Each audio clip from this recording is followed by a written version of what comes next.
You normally can't pick the weather when these things happen. So this scenario that you see is quite real. Very real. It's a Friday night. There's two vehicles involved in this accident. One is driven by a father, Jay Sorrells, and his wife. They have two children as passengers. The other is driven by Edgar Zamora with three other students as passengers in that vehicle. In the vehicle driven by Zamora, the occupants had been drinking and texting, including Zamora. The occupants of that car include Brittany, Marcelo, Megan. This vehicle strikes the Sorrells vehicle, and as you will later see, the injuries and the chaos that's created. I want you to feel. I really, really want you to feel the next 30 minutes that happens before you.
What's your location, sir? West of the high school? How many vehicles are involved? How many patients is it? Okay. The Hamilton Fire Department's on the way, sir. Okay. It's all right, Megan. It's all right. It's all Friends. Friends found friends. You said everything would be fine. What'd you do? You said it would be fine. I want you to sense the panic. What the heck, Brittany? The rage. Brittany! The horror of a father realizing that somebody senselessly took his daughter's life. I want you to sense the eternity that it takes right now as the young man made the call to 911 in this time period that's lapsing right now. Marcelo! The helplessness, the fear. All they want's help. Yeah. Marcelo, wake up! Marcelo! Marcelo! Marcelo, come on! 1 through Charles. They realize that by their actions right now, but they haven't quite yet at all sink in that Marcella laying on the hood of the car. Charles 20 will be en route to the high Of school. course, they're hoping she's not West of dead. the high school for a accident, unknown injuries. Help.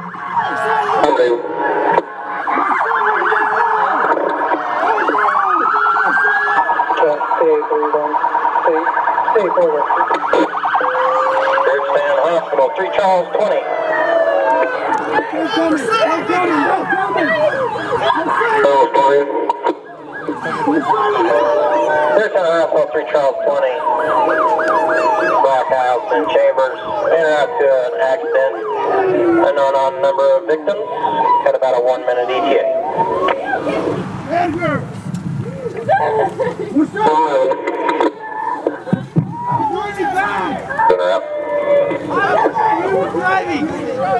In reality, it's never quite that fast.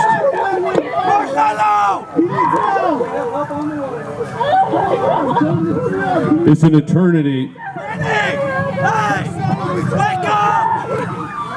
And it's all of a sudden that those sometimes police officers you have such little respect for are all of a sudden your saviors.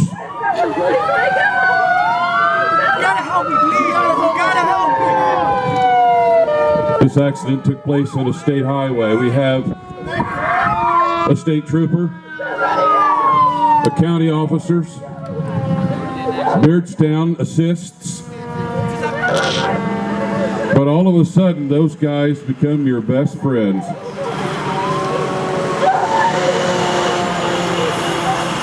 On the scene, got a 2-vehicle accident, looks like multiple victims. Requesting a second unit, please. 3 Charles 20, second raid, and mutual aid is en route. And thank you. Beardstown Hospital, 3 Charles 20, we're on the scene. Beardstown, 3 Charles 12, round. It's at this time the officers who arrived to determine the severity of the injuries, calling in the necessary number of ambulances and rescue people. We have such an intensity to save.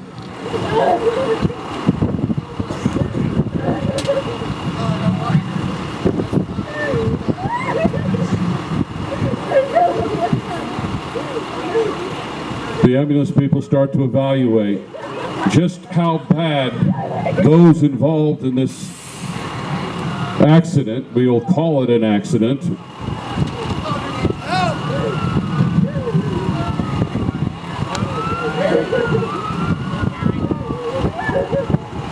but the ambulance driver ascertains that his wife, Mr. Sorrell's wife, can't move. She has paralyzing injuries that are horrific, and they know that she has to be removed from this scene and to Springfield Memorial Medical Center immediately, or she may not survive. She may never walk again. And all because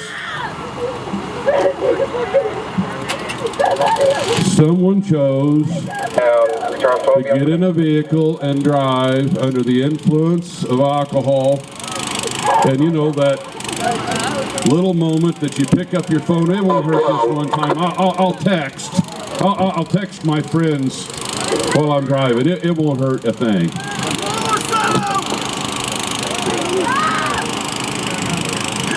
I want you to feel what Zamara is feeling right now. Beardstown Hospital, 3 Charles 20. I want you to feel what Charles 20, this is Beardstown Hospital.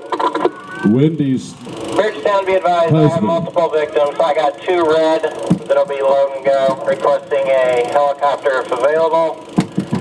And I have 3 other patients. I will get back to you on their status. And also, if you could notify the medical examiner to be in around here, please. We have 2 black tags. They just made a determination. I'll notify him. Evac has been dispatched and is en route. Because of Mr. Sorrell's wife's injuries, the necessity to call in a helicopter to get her immediately to that place of rescue. I want you to look at these men as they frantically try to remove the injured from these vehicles. This is so real. The men who have come here, it's just like this. 12, Beardstown Hospital.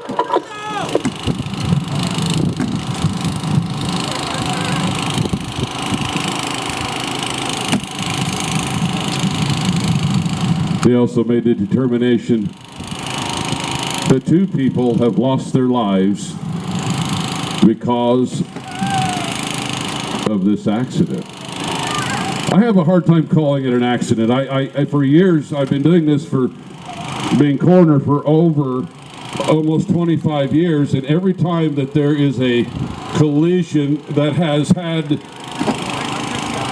alcohol involved, I have such a hard time saying that it's an accident because somebody made a choice to get in a vehicle.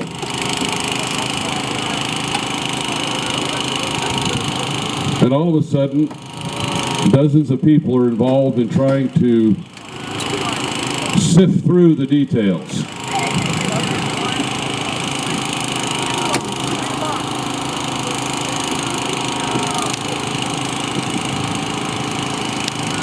It's normally by this time that they have called me. I'm on my way to the scene, and you know what I'm thinking the whole time? I want to know, of course, who it is, but my real weight that sits upon my shoulders is when I know that after I come here, and they've told me it was some child, some young person who's passed away, I know that there's a moment that's coming that I got to go to some mother and father's home at 2 o'clock in the morning, or I don't care what time it is, and that's that.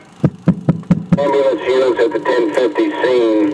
Evac cannot fly because of weather. They have canceled. All of a sudden, another panic feeling comes on. They just have to inform the ambulance techs that there's no longer going to be that rescue for them, because they were hoping that a helicopter could come and land right here and take her to a hospital. Not going to happen. But when I knock on that door, while I'm driving to that scene, I know that there's a moment that's coming when I've got to look a mom and dad in the face and say, I am so sorry to tell you this. I am so sorry.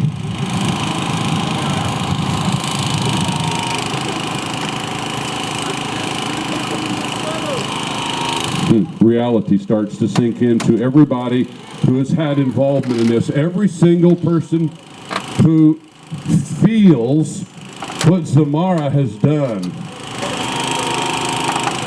You can even feel sorry. You can feel sorry that how Zamora's life is going to change because of his choices. And I want, as you look behind me, all of a sudden you realize the true finality of what's just taken place for 2 people.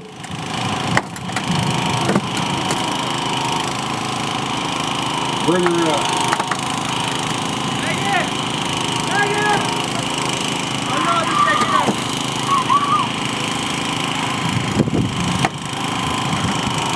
Wendy's injuries are horrible.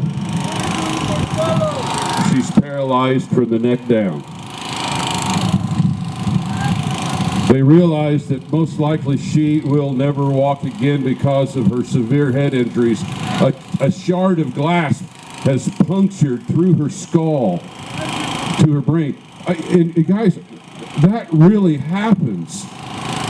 What you're seeing, that these injuries that are on these people, are so real.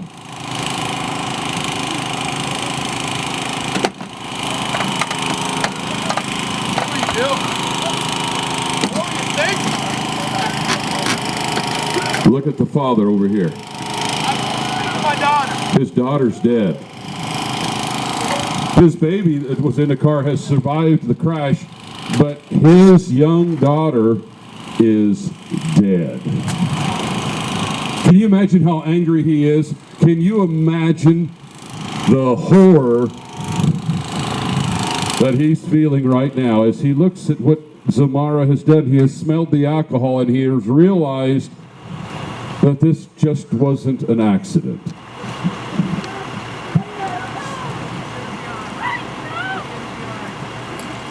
As they take the severely injured and those that they're trying to get out of these vehicles, laying on the hood of this car, Zamora's friend.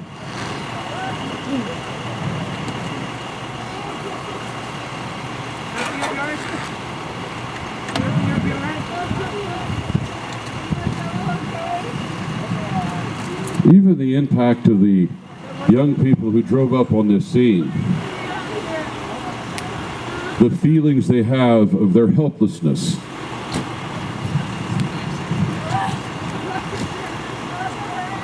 The professionalism of the state police, who are always involved when we call them to these scenes upon the highways.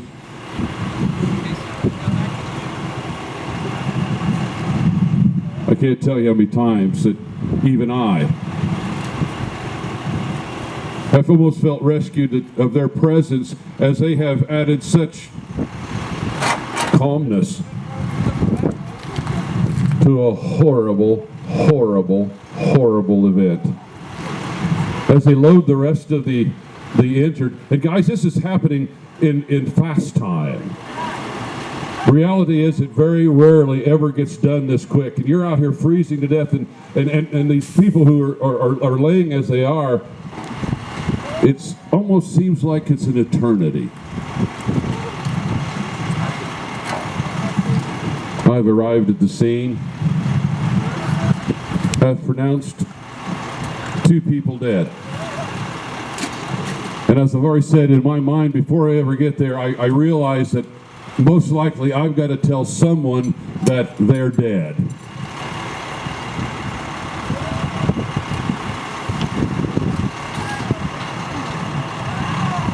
Funeral coach. To all of you, you guys realize and recognize what that vehicle means. It's a finality.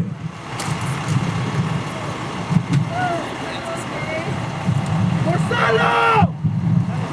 You'll be all right.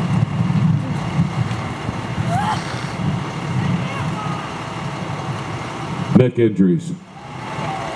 The passenger of Zamara's vehicle that's unconscious. No idea of the true nature of his injuries.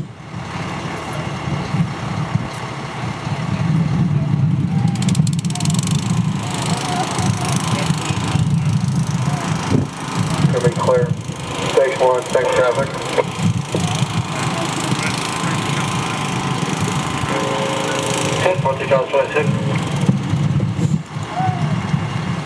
I wish you could crawl inside my heart and feel the senselessness of what I'm about to do.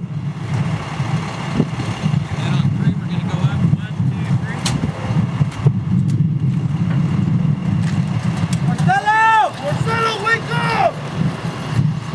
Marcelo! Marcelo! Marcelo! Marcelo!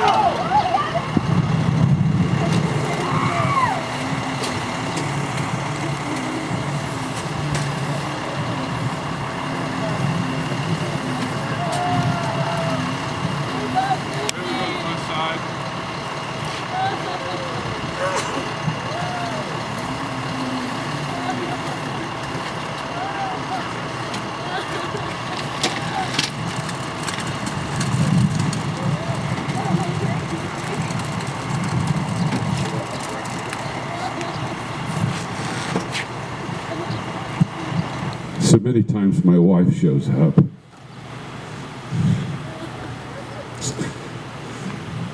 I'm sorry, this is so real to even me. My bride and I, we pack up these children and take them home with us.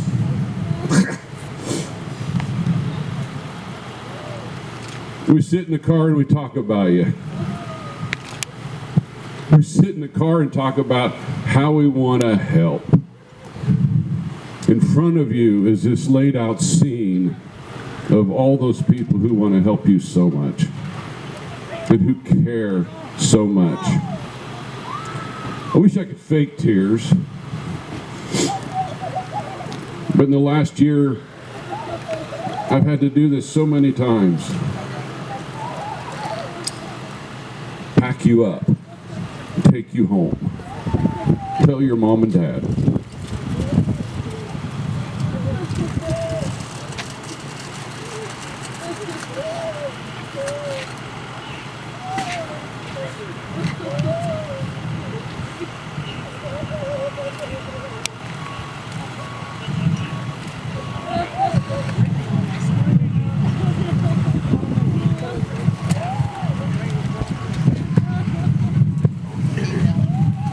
Station 1 from 20.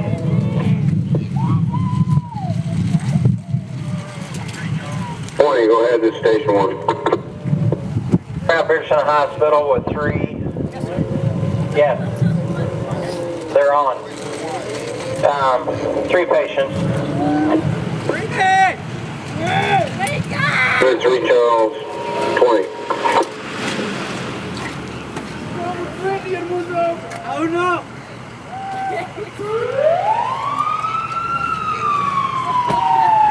3 Charles, 20. Oh, 20, this is Beardstown Hospital, go ahead. Beardstown Hospital, 3 Charles, 20 is in round with 3 patients, 1 infant, 2 adults, 1 immobilized, the infant's in the car seat. Got an unresponsive 27-year-old female, multiple injuries to the facial area, possible internal injuries. Have a male patient that's ambulatory with a head laceration, appears to be stable. The child appears to be stable in a car seat, minimal injuries. Got a 5-minute ETA.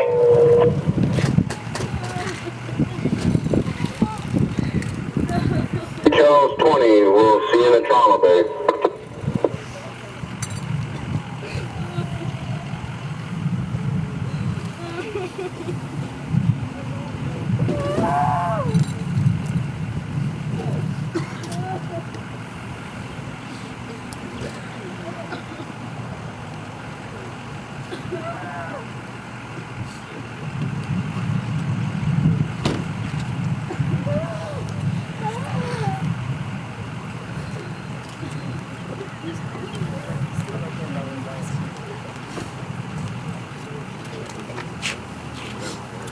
Two dear souls are going to be taken away from here.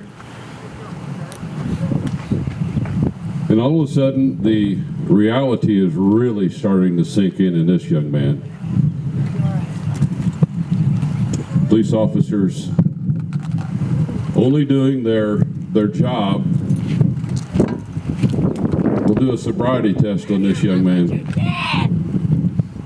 The anger of people involved. Okay. What I want you to do here, keep your feet together, keep your arms down to your side, let me check your eyes, okay? Horizontal gaze, nice sideways test, okay? Hold the ink pen only. You don't move your head, okay? Do you understand? Okay.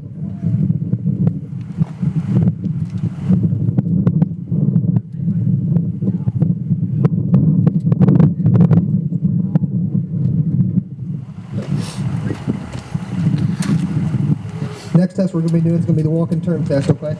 I want you to do, take your left foot, put it on the line, okay? Take your right foot, put it directly in front of your left foot, and I want you to hold that position, keeping your arms down to your side, okay? I don't want you to move until you to begin. Do you understand? Okay, I'm going to demonstrate for you. You see this line right here? I want you to take 9 heel-to-toe steps all the way down the line. You're going to take a series of small turns in a prescribed manner, and you're come back 9 heel-toe steps back down the line. Do you understand? Okay, I'm going to demonstrate for you. 1, 2, 3, 4, 5, 6. And this being simulating your last step, you're going to take a series of small turns, keeping your foot on the line. You're going to take 9 heel-toe steps back, counting all the way down the line. Do you understand? Okay, you may begin the test when you're ready.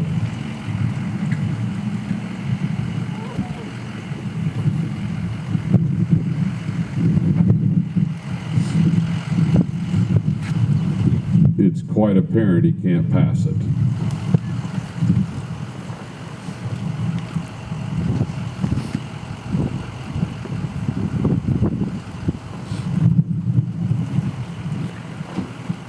Okay, let's go ahead and go to the one-legged stand test. Okay, I haven't seen enough on that. Okay, this next test, I want you to keep your feet together, hands down at your side. Don't begin the test till I tell you to begin the test. Do you understand? Okay, keeping your feet together, hands down at your side. I want you to take either foot of your choosing. I want you to pick it up approximately 6 inches off the ground and count 1 1,000, 2 1,000, 3 1,000, 4 1,000, 5 1,000, and so forth until I tell you to stop. Do you understand? Okay, you may begin the test at any time. Either foot. Number 1, unrestrained female, obvious open fracture to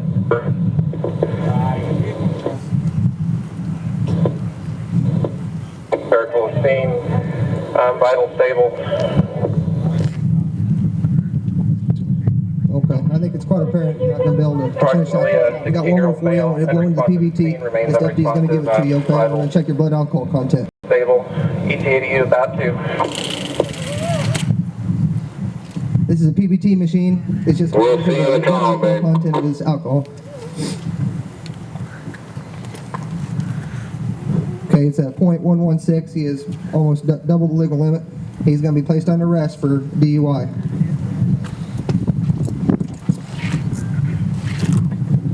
Folks, his life has just changed. He didn't have any clue that his life was going to end up just like it is. And at this time, I'm going to ask Judge Hardwick, because his progression goes after he's arrested, at some point he has to stand before a judge. You guys have already judged him. Your heart feels for him. You're sorry. You're really sorry of what his life, what's going to happen to his life and what he's done to these people. But then there is a price to pay.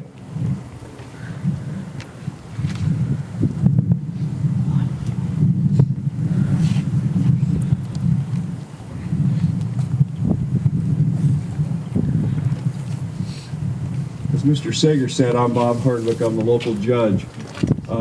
Eventually, Zamora ends up getting to me. So I'm sitting here thinking about what I'm going to say to you folks today. And I know there's 3 things that are really important to all of you. One's your driver's license, one's your money, and one's your freedom. If you get caught drinking alcohol, you're going to lose your license. If you get a DUI, you're going to lose your license longer. If you end up like Zamora, worse things happen to you. It wasn't that long ago, at least it seems to me, that I was just sitting exactly where you are, and I was probably more like you than you think. You all think that you're invincible, that this is never going to happen to you. But it does happen to you. If you don't know somebody that's had a DUI, you're probably soon going to know somebody that's had a DUI. If you don't know somebody either killed or injured by a drunk driver, sooner or later you're going to know somebody killed or injured by a drunk driver. Since November, I've had 2 of these cases come in front of me, and I thought the best way to bring it home to you folks is personally. There are 2 things getting passed through the crowd right now. One is on a young man named Jacob Hendricks. Jacob's 20 years old. Jacob's now better known as S13708. He got drunk, he was stupid, he had a chance to stop, driving impaired, and he didn't. A young girl was killed in that accident, and I just sentenced him to the Department of Corrections in November. A young gal begged him to stop. He didn't stop. Her dad said in the courtroom, made a speech to everybody in the sentencing hearing, said his daughter didn't deserve to be hanging upside down, busted up and dead in his back seat. And he was exactly right. Jacob said he was sorry, and he was sorry. Another case you've got is from Dalton Jones. He's now known as S14177 in the Department of Corrections. I sent Dalton to prison 2 weeks ago. Another young girl was killed. She's minding her own business. She's driving down the highway. Dalton, who's drunk, who's impaired, goes over to her lane of traffic, hits her so hard, instead of skid marks coming toward, it's skid marks where he drives her backward, and she's dead on the spot. Dalton was 19, is 19. He's now in prison. He stood up at the sentencing hearing 2 weeks ago and he cried. He told everybody how sorry he was, and I honestly believe that Dalton was sincerely sorry about what he had done. He knew he'd made a mistake that he would never ever get over, nor would any of the families ever get over. But folks, sorry's not enough in a case like that. It is never enough, because people never get over that. There are people here who are going to talk to you about that in just a second. Dalton went to prison a couple weeks ago for 5.5 years. I am not so naive as to sit here and think that you folks are never going to be impaired, that you're never going to have too much to drink, or that you end up with a substance abuse problem. But I am telling you this. You don't have to be stupid about what you do. If you are impaired, don't drive. If you know somebody that you're with and they're impaired, don't let them drive. If you have to knock them out to get the keys away from them, don't let them drive.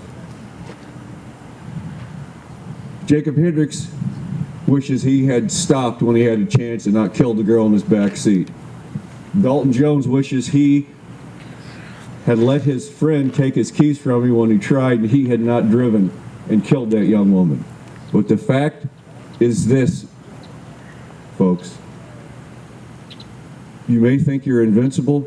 You may think it's not going to happen to you, but it can happen as easily to you as it did to Zamora here, as it did to Jacob Hendricks, as it did to Dalton Jones. Be smart and don't let this happen to you, because the end result is you end up like these two people that I'm passing the mugshots through now that are sitting in the Department of Corrections. Don't let this alter your lives and everybody else's life for eternity, because eternity is forever changed if you get in that situation. What Mr. Sager said is true. This is exactly the way it happens. Thank you.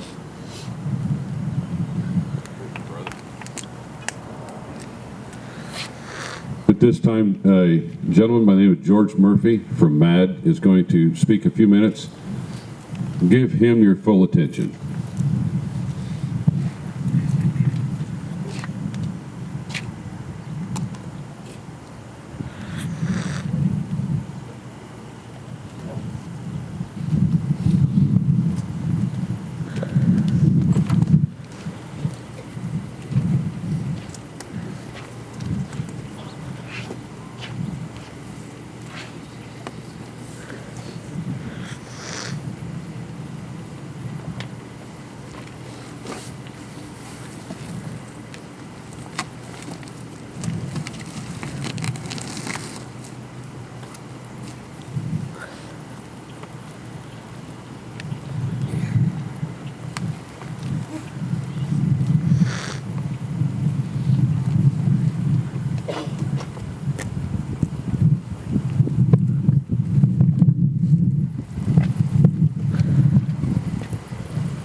Thank you, and good morning.